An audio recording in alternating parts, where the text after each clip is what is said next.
Nobody Hugs a Cactus by Carter Goodrich, published by Simon and Schuster.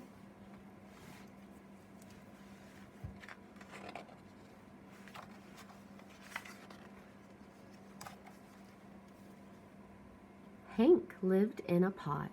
The pot sat in a window. The window looked out at the empty desert. It was hot, dry, peaceful, and quiet, just the way Hank liked it. But every now and then, somebody would interrupt Hank's peace and quiet. "Hi, Hank," Rosie the tumbleweed called out. "Isn't it a beautiful day?" Hank ignored her. He just wanted to be left alone. "Okay, so long," said Rosie cheerfully, and she tumbled away. Hank was happy again. But just as he was beginning to relax, "Hello," shouted a tortoise. "Private property," yelled Hank. "Keep out." The tortoise was so frightened he hid in his shell. Hank was still yelling at the tortoise when a jackrabbit dashed by. "Hiya, Prickles," she shouted. "My name isn't Prickles," Hank yelled back, "and stay out of my yard." "Tumbleweeds, tortoises, jackrabbits, what's next?" said Hank. A coyote came loping by. "No dogs allowed," Hank yelled. "I'm not a dog," said the coyote, "and you are as prickly on the inside as you are on the outside."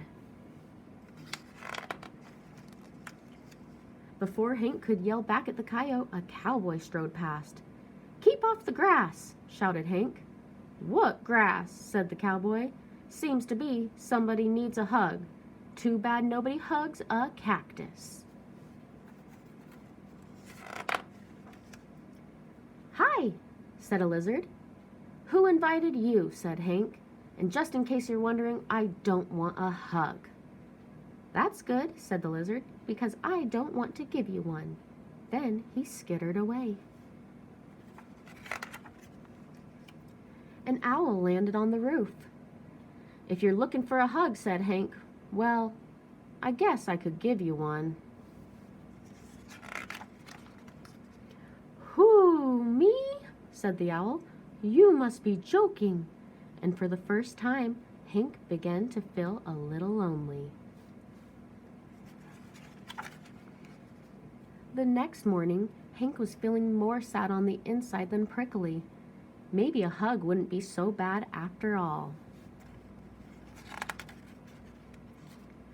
The wind began to pick up. An old cup blew by and stuck to Hank's face. His arms were too short to get it off. "Great," said Hank. After a while, Rosie came bouncing by. "I'll get it off you, Hank," she shouted, and she jumped up to knock the cup off Hank's face. Then she tumbled away. Hank didn't have time to thank Rosie. He felt bad about all the other times he had been so rude to her. So he came up with a plan. Hank decided to grow the best flower he could and then give it to Rosie as a thank you gift. It took days, but at last it was ready. He couldn't wait for Rosie to pass by again. When at last she finally did come bouncing back, Hank held out the flower. "Look, Rosie," he said, "I grew it just for you." Rosie was so surprised she jumped up and gave Hank a great big hug.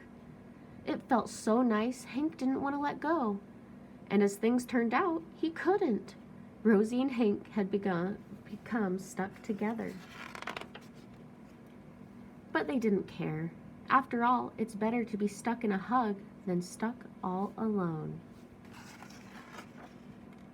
The end.